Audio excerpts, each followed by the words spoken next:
Hello everyone and welcome back to destination success. So आज की हमारी जो ये वीडियो है इसमें हम क्लास 10th का साइंस सब्जेक्ट का चैप्टर नंबर 6 लाइफ प्रोसेसेस पढ़ने वाले हैं। तो बेसिकली इस सब्जेक्ट के मतलब साइंस के मैं काफ़ी चैप्टर्स आपको ऑलरेडी एक्सप्लेन कर चुकी हूँ मेरी प्रीवियस वीडियोस में, जिसमें मैंने आपको बोर्ड के ऊपर एक्सप्लेनेशन करी थी चैप्टर्स की। अगर आपने वो वीडियो नहीं देखी है तो लिंक नीचे डिस्क्रिप्शन में मैं आपको मेंशन कर दूँगी, या फिर आप मेरे चैनल की प्लेलिस्ट में जाके वो सारे चैप्टर्स एक्सप्लेन देख सकते हैं। इसके अलावा अगर आप चैनल पर नए हैं तो kindly subscribe the channel and press the bell icon so that you will always be notified whenever I upload a new video. और साथ ही साथ मेरे को इंस्टाग्राम पे भी फॉलो कर लो, आईडी जो है वो आपको स्क्रीन पर मेंशन है। तो स्टार्ट करते हैं हमारे चैप्टर नंबर 6 को। तो चैप्टर नंबर 6 बेसिकली क्या है, एक लाइफ प्रोसेसेस के बारे में है। तो लाइफ प्रोसेसेस बेसिकली होते क्या है, मतलब लाइफ के प्रोसेस। एक इंसान की, एक ह्यूमन की जो भी लाइफ होती है उसमें जितने भी प्रोसेस होते हैं जो ज़रूरी होते हैं उसकी बॉडी के लिए, बॉडी को मेंटेन करने के लिए और एक लाइफ को जीने के लिए, वो सारे के सारे हमारे आते हैं लाइफ प्रोसेस में। तो all living things perform certain processes like growth, excretion, respiration and circulation etc. मतलब जो भी ह्यूमन बींग्स होते हैं वो अपनी लाइफ में कुछ ना कुछ प्रोसेस करते हैं, जैसे कि ग्रोथ हो गया, एक्सक्रीशन हो गया। एक्सक्रीशन क्या होता है, जो भी आपका वेस्ट मटेरियल बॉडी से बाहर निकलता है उसको हम कहते हैं एक्सक्रीशन। रेस्पिरेशन मतलब ऑक्सीजन को अंदर लेना और कार्बन डाइऑक्साइड को बाहर छोड़ना। सर्कुलेशन मतलब ब्लड का जो आपको सर्कुलेशन होता है आपके हेड से टो तक का, वो सारा हमारा सर्कुलेशन में आता है। तो ये सारे के सारे प्रोसेस क्या होते हैं, ये ऐसे प्रोसेस होते हैं जो कि एक ह्यूमन करता है अपने लाइफ के प्रोसेस के through. All these processes like respiration, digestion, which together keep the living organism alive and perform the job of body maintenance are called life processes. जैसे कि मैंने आपको पहले भी ये चीज़ बोली थी कि ऐसे processes जो कि इंसान को ज़िंदा रखते हैं, alive रखते हैं और उसकी बॉडी के मेंटेनेंस का काम करते हैं, वो सारे क्या होते हैं आपके लाइफ प्रोसेस। मतलब जिनके थ्रू एक इंसान जो है वो ज़िंदा रहता है, वो सारे के सारे होते हैं हमारे लाइफ प्रोसेसेस। उसके बाद आपको एग्जाम्पल्स दिया गया है।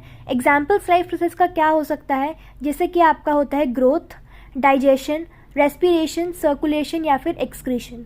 ग्रोथ का मतलब होता है जब आपकी बॉडी ग्रो करती है तो उसको हम कहते हैं ग्रोथ। ये आपका फिजिकली भी हो सकता है, मेंटली भी हो सकता है। फिजिकली मतलब आपके हाथ पैर बड़े होते हैं, आपकी हाइट बड़ी होती है। मेंटली कैसे होता है कि आपका जो दिमाग है वो भी बढ़ता है। बचपन में आपका दिमाग थोड़ा सा, मतलब दिमाग का साइज़ नहीं बढ़ता, उसकी जो मेंटल ग्रोथ होती है वो होती है, मतलब आपकी जो सोचने समझने की चीज़ें होती हैं, शक्ति होती है, पावर होती है, वो टाइम के साथ साथ बढ़ती रहती है। दूसरा होता है आपका डाइजेशन, जिसमें आपका खाना जो होता है आप इंटेक करते हो, उसके बाद खाना आपकी बॉडी में जाकर डाइजेस्ट होता है, आपकी बॉडी को एनर्जी प्रोवाइड करता है।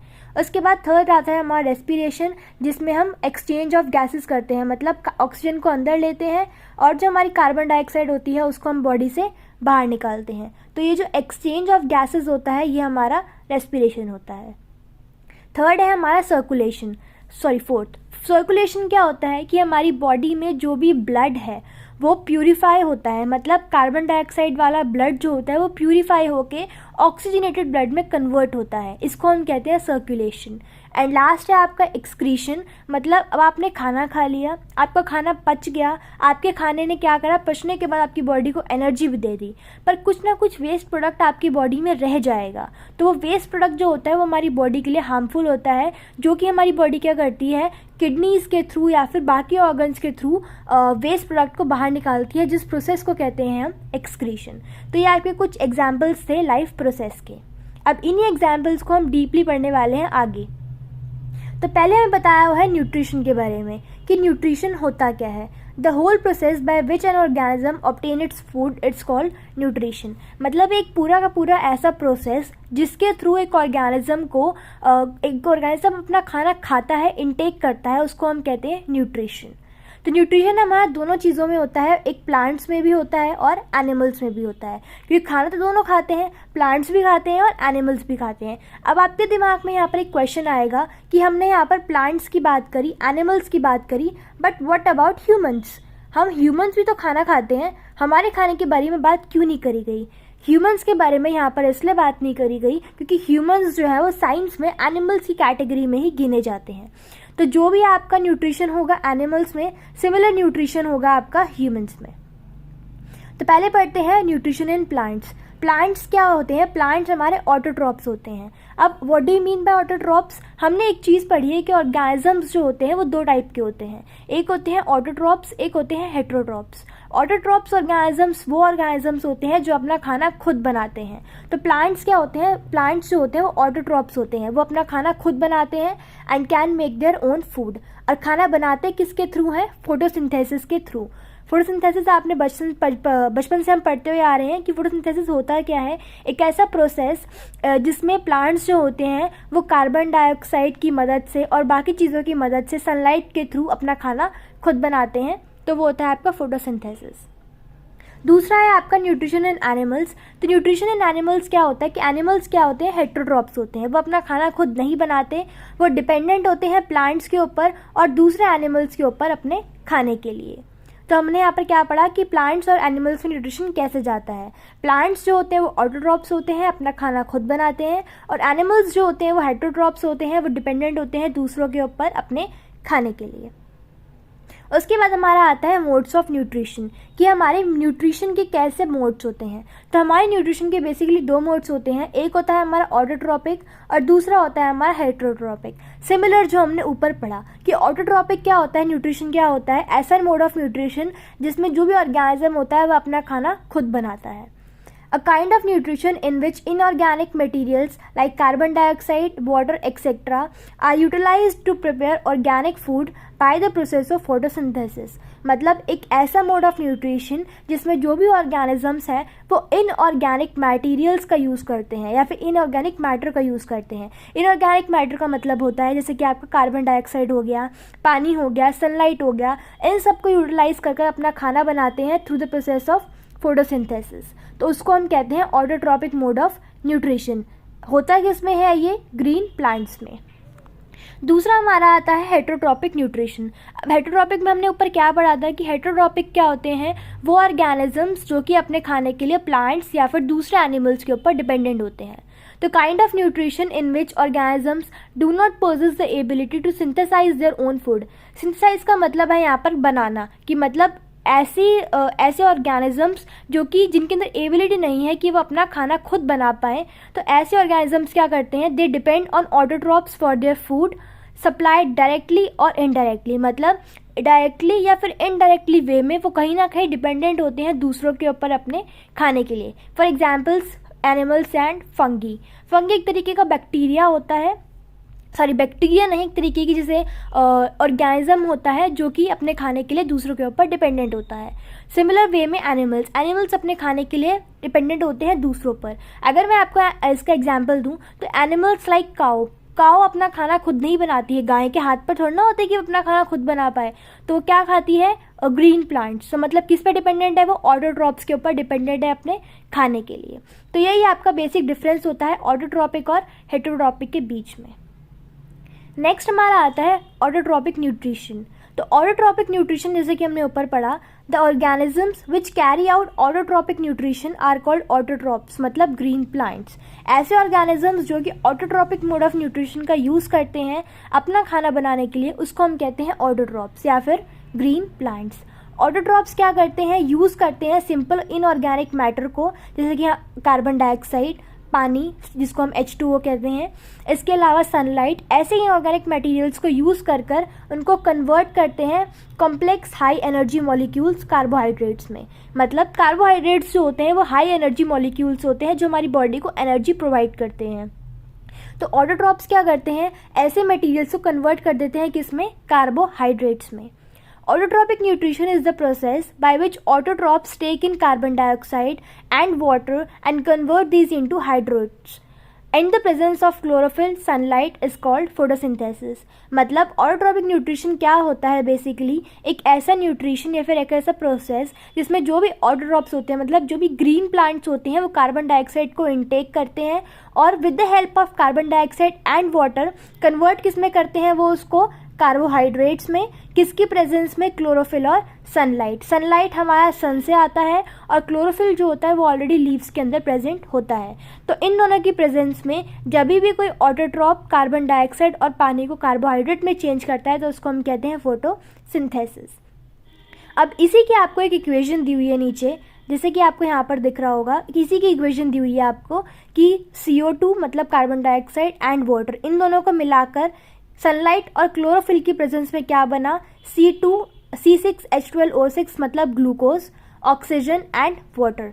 ऑक्सीजन जो कि रिलीज करते हैं प्लांट्स, ये ग्लूकोज मतलब जो उनको एनर्जी देता है, उनका फूड है एक तरीके से, एंड वाटर मतलब H2O। तो ये सब चीज़ें क्या है आपकी एक तरीके से इक्वेशन के फॉर्म में आपको दे दिए ताकि आपको थोड़ी सी क्लैरिटी आ जाए। तो ये इक्वेशन मोस्ट इंपॉर्टेंट इक्वेशन है। अगर आपका कोई भी क्वेश्चन आता है फोटोसिंथेसिस से रिलेटेड तो आप इस इक्वेशन को ज़रूर मेंशन करना, ये आपके मार्क्स को इन्हांस करने में बहुत हेल्प करता है। तो आगे चलते हैं हमारे नेक्स्ट टॉपिक के ऊपर। नेक्स्ट टॉपिक हमारा आता है रॉ मटेरियल्स फॉर फोटोसिंथेसिस, मतलब फोटोसिंथेसिस के लिए हमें क्या क्या चीज़ ज़रूरी होती हैं। तो जो चीज़ें हमने ऊपर पढ़ी वही चीज़ें यहाँ पर मेंशन है कि सनलाइट और क्लोरोफिल, ये दोनों चीज़ें, इन दोनों की प्रेजेंस में ही फोटोसिंथेसिस होता है। इसके अलावा रॉ मटेरियल क्या पढ़ा हमने ऊपर, कार्बन डाइऑक्साइड एंड वाटर। तो मतलब ये 4 चीज़ें ज़रूरी होती हैं हमारे फोटोसिंथेसिस के लिए। नेक्स्ट हमारा आता है साइट ऑफ फोटोसिंथेसिस, मतलब फोटोसिंथेसिस होता कहाँ पर है। तो chloroplast in the leaf, chloroplast contain chlorophyll green pigment. Chlorophyll क्या होता है, हमने 9th क्लास में भी ये चीज़ पढ़ी है। क्लोरोफिल जो होता है वो हमारे प्लांट्स को ग्रीन कलर प्रोवाइड करने में हेल्प करता है। और फोटोसिंथेसिस होता कहाँ है, क्लोरोप्लास्ट में होता है। तो ये था हमारा साइट ऑफ फोटोसिंथेसिस, मतलब फोटोसिंथेसिस होता क्या क्या है, कहाँ पर है, सॉरी। तो नेक्स्ट हमारा आता है मेन इवेंट्स ऑफ फोटोसिंथेसिस, मतलब फोटोसिंथेसिस के मेन इवेंट्स क्या होते हैं, क्या क्या चीज़ें फोटोसिंथेसिस में की जाती हैं।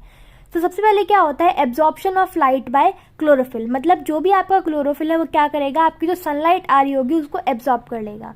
फॉर एग्जाम्पल ये आपका सन है और ये आपकी लीफ है। तो लीफ के अंदर होता है हमारा क्लोरोफिल। क्लोरोफिल क्या करेगा, जो भी लाइट आ रही होगी उसको क्या कर लेगा, आपका एब्जॉर्ब कर लेगा। तो ये था आपका फर्स्ट स्टेप कि जो एब्जॉर्प्शन होगा लाइट का कौन करेगा, क्लोरोफिल करेगा। नेक्स्ट क्या करता है कि वो लाइट एनर्जी को केमिकल एनर्जी में चेंज करता है और स्प्लिट कर देता है वाटर के मॉलिक्यूल्स को हाइड्रोजन एंड ऑक्सीजन में। अब हमें पता है कि हमारा वाटर क्या होता है, हमारा H2O होता है। तो ये क्या करता है कि जो लाइट इसने सन से ली उस लाइट एनर्जी को वो केमिकल एनर्जी में कन्वर्ट कर देता है और ये जो पानी के मॉलिक्यूल्स होते हैं इसको ब्रेक कर हाइड्रोजन और ऑक्सीजन मतलब दोनों को अलग अलग में कन्वर्ट कर देता है। पहले क्या करेगा, लाइट को एब्जॉर्ब करेगा, उसके बाद जो उसने लाइट को एब्जॉर्ब करा है उसको केमिकल एनर्जी में चेंज करेगा, उसके बाद जो वाटर के मॉलिक्यूल्स होंगे उसको ब्रेक कर देगा या फिर स्प्लिट कर देगा हाइड्रोजन और ऑक्सीजन में। और लास्ट हमारा आता है reduction of carbon dioxide to carbohydrates. और जो कार्बन डाइऑक्साइड उसके पास ऑलरेडी प्रेजेंट थी, जो उसने ली है, यूज़ करी है रॉ मटेरियल के तौर पर, उसको वो क्या करेगा, कार्बोहाइड्रेट्स में चेंज कर देगा। तो ये था हमारा फोटोसिंथेसिस के बारे में कि मतलब क्या क्या चीज़ें उसमें होती हैं। नेक्स्ट हमारा टॉपिक आता है स्टोमेटा। तो स्टोमेटा हमने 9th क्लास में भी पढ़ा हुआ है कि स्टोमेटा होता क्या है, tiny pores present on the surface of leaf. कि ये आपकी लीफ है, इसके ऊपर छोटे छोटे से आपको पोर्स दिखते हैं वो होते हैं हमारे स्टोमेटा। अब मेन आपका इंपॉर्टेंट क्वेश्चन होता है फंक्शन, कि स्टोमेटा का फंक्शन क्या होता है। तो स्टोमेटा का फंक्शन बेसिकली क्या होता है, एक्सचेंज ऑफ गैसेस, मतलब जो भी आपकी गैसेस का एक्सचेंज होता है वो किसके थ्रू होता है, स्टोमेटा के थ्रू होता है। Next, loses large amount of water during the transpiration. जो ट्रांसपिरेशन का प्रोसेस होता है उसमें ये वाटर को लार्ज अमाउंट में लूज करने का या फिर छोड़ने का काम करता है। ट्रांसपिरेशन क्या होता है बेसिकली कि जितना भी आपकी लीव्स में या फिर प्लांट की बॉडी में एक्सेस वाटर होता है वो आपकी बॉडी से बाहर कैसे निकालेगा, ट्रांसपिरेशन के थ्रू। मतलब ट्रांसपिरेशन के थ्रू वो सारा का सारे पानी जो है, जो एक्सेस है, मतलब ज़रूरत नहीं है जिसकी, वो सारा आपकी प्लांट की बॉडी से निकल जाएगा। नेक्स्ट आपका आता है इसका डायग्राम, जो कि अनदर इम्पॉर्टेंट क्वेश्चन है कि कभी कभी डायग्राम भी पूछ लेते हैं आपसे। तो डायग्राम स्टोमेटा कैसा होता है, बेसिकली एक किडनी या फिर बीन शेप का आपका स्टोमेटा होता है, जिसमें जो ये आउटर पार्ट होता है वो आपका क्लोरोप्लास्ट होता है, मिडिल पार्ट जो होता है उसको हम स्टोमेटल पोर कहते हैं, और जो बाहर आपको बीन शेप के दिख रहे हैं इसको हम गार्ड सेल्स कहते हैं, जो कि गार्ड करते हैं स्टोमेटा को। तो ये था आपका स्टोमेटा का डायग्राम। नेक्स्ट हमारा आता है हेटरोट्रॉपिक। अब तक हमने क्या पढ़ा, अब तक हमने पढ़ा ऑटोट्रॉपिक न्यूट्रिशन के बारे में। ऐसा न्यूट्रिशन जिसमें जो प्लांट्स होते हैं वो अपना खाना खुद बनाते हैं, किसके थ्रू? फोटोसिंथेसिस के थ्रू। तो नेक्स्ट टॉपिक हमारा आता है हेटरोट्रॉपिक न्यूट्रिशन, कि मतलब हेटरोट्रॉपिक न्यूट्रिशन क्या होता है। अब हमने ये चीज़ ऑलरेडी ऊपर भी पढ़ी थी कि हेटरोट्रॉपिक न्यूट्रिशन क्या होता है। ऐसा मोड ऑफ न्यूट्रिशन जिसमें जो भी ऑर्गेनिजम्स होते हैं उनके अंदर इतनी एबिलिटी नहीं होती कि वो अपना खाना खुद बना पाए, तो वो डिपेंडेंट होते हैं प्लांट्स के ऊपर या फिर ऑटोट्रॉप्स के ऊपर या फिर दूसरे एनिमल्स के ऊपर अपने खाने के लिए। तो हेटरोट्रॉपिक न्यूट्रिशन होता है वो उसमें तीन डिविजन्स होते हैं। एक होता है आपका होलोजोइक, दूसरा होता है आपका सैप्रोफिटिक और तीसरा होता है आपका पैरासिटिक। होलोजोइक क्या होता है? Animals take in solid food and break down inside the body. मतलब जो एनिमल्स होते हैं वो क्या करते हैं, सॉलिड फूड को अपने बॉडी के अंदर लेते हैं और अंदर ले जाने के बाद उसका ब्रेक डाउन करते हैं ताकि आपकी बॉडी को एनर्जी मिल सके, तो उसको हम कहते हैं होलोजोइक। एग्जाम्पल दिया हुआ है यहाँ पर अमीबा एंड एनिमल्स। आप यहाँ पर अपना एग्जाम्पल भी ले सकते हो कि आप एक साबुत रोटी खाते हो, मतलब टुकड़ों में उसको तोड़ के खाते हो, एक तरीके से साबुत ही है।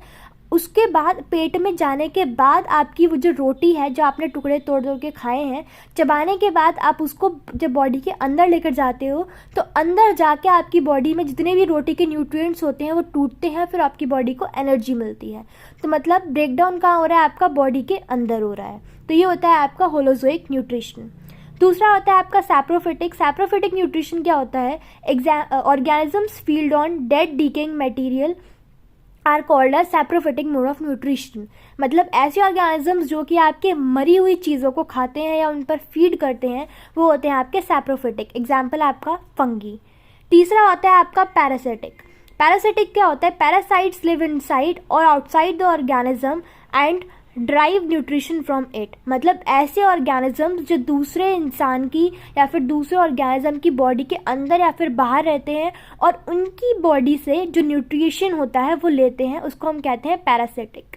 जैसे कि आपकी जुएं बेस्ट एग्जाम्पल होता है कि आपके जुएं क्या होती हैं? एक तरीके का ऑर्गेनिज्म होती हैं जो आपकी बॉडी में रहती हैं, आपके हेयर्स में रहती हैं, मतलब आउटसाइड रह रही हैं एक तरीके से, और उसके बाद वो आपकी बॉडी से न्यूट्रिशन ले रही हैं, तो वो क्या आते हैं? पैरासाइट्स। तो ये होते हैं हमारे तीन तरीके के हेटरोट्रॉपिक न्यूट्रिशन। नेक्स्ट हमारा टॉपिक आता है how do organisms obtain their food. अब ऑर्गेनिजम्स जो होते हैं वो अपना खाना कैसे लेते हैं। हमने ऊपर ये चीज़ पढ़ी कि ऑर्गेनिजम्स दूसरों के ऊपर डिपेंड करते हैं, बट वो खाना कैसे खाते हैं अब हम इसमें पढ़ने वाले हैं। तो पहले हम पढ़ेंगे यूनिसेलुलर या फिर सिंगल सेल्ड ऑर्गेनिजम्स के बारे में। मतलब ऐसे ऑर्गेनिजम्स जिनकी बॉडी में सिर्फ एक ही सेल से वो बने हुए होते हैं। Food is taken up through the entire surface. मतलब जो भी इनका सर्फेस होता है बॉडी का उसके थ्रू ही वो अपना खाना लेते हैं। एग्जाम्पल दिया हुआ है यहाँ पर अमीबा और पैरामीशियम, जिसमें अमीबा जो है वो मोस्ट इंपॉर्टेंट है। जितनी बार भी क्वेश्चन आया है इस टॉपिक में से तो उतनी बार आपसे अमीबा के बारे में पूछा गया है। तो अमीबा के बारे में बहुत ही अच्छी तरीके से डायग्राम के थ्रू यहाँ पर एक्सप्लेन्ड है आपको कि अमीबा क्या करता है। ये अमीबा की बॉडी है, मैं आपको थोड़ा सा जूम करके इसको दिखाती हूँ। ये आपकी अमीबा की बॉडी है। अमीबा की बॉडी ने क्या करा, ये आपका फूड पार्टिकल है। अब ये उसका न्यूक्लियस था। जैसे कि अमीबा ने देखा कि उसके पास एक फूड पार्टिकल आया है, तो अमीबा क्या करेगा, अपने जो सूडोपोडिया है उनको फूड के तरफ बढ़ाना शुरू कर देगा। सूडोपोडिया क्या होता है, इसको हम सूडोपोडिया प्रोनाउंस करते हैं। सूडोपोडिया क्या, जैसे हमारे हाथ होते हैं ऐसी अमीबा के हाथों को हम कहते हैं सूडोपोडिया। तो अमीबा क्या करेगा, अपने हाथों को सूडोपोडिया को खाने के आसपास फैलाना शुरू कर देगा। उसके बाद फाइनली इसने क्या करा, अब खाने के सारे आसपास अपने सूडोपोडिया को फैला लिया और एक फूड वैक्यूल क्रिएट करा। फूड वैक्यूल का मतलब है उस खाने को पूरा का पूरा अपने अंदर लेने की कोशिश करी एंड एट द एंड उसने वो खाना अपनी बॉडी के अंदर ले लिया। तो ये था आपका न्यूट्रिशन इन अमीबा। मतलब अमीबा क्या करेगा, खाने को पहले देखेगा, उसके बाद अपने सूडोपोडिया को उसके आसपास फैलाएगा, फूड खाने का पूरा अंदर ले लेगा और फिर उसको डाइजेस्ट करके जो भी वेस्ट होगा अपनी बॉडी के बाहर छोड़ देगा। यही चीज़ आपको साइड में एक्सप्लेन करी गई है।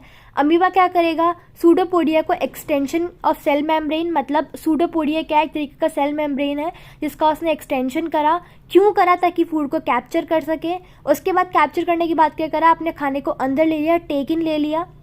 उसके बाद digestion of food in food vacuole, मतलब जो भी खाना उसने खाया इस फूड वैक्यूल में उसका डाइजेशन हो जाएगा और जो भी अनडाइजेस्टेड वेस्ट होगा उसको सरफेस के ऊपर लाएगा, मतलब सरफेस के पास लाएगा और फिर वापस बाहर फेंक देगा।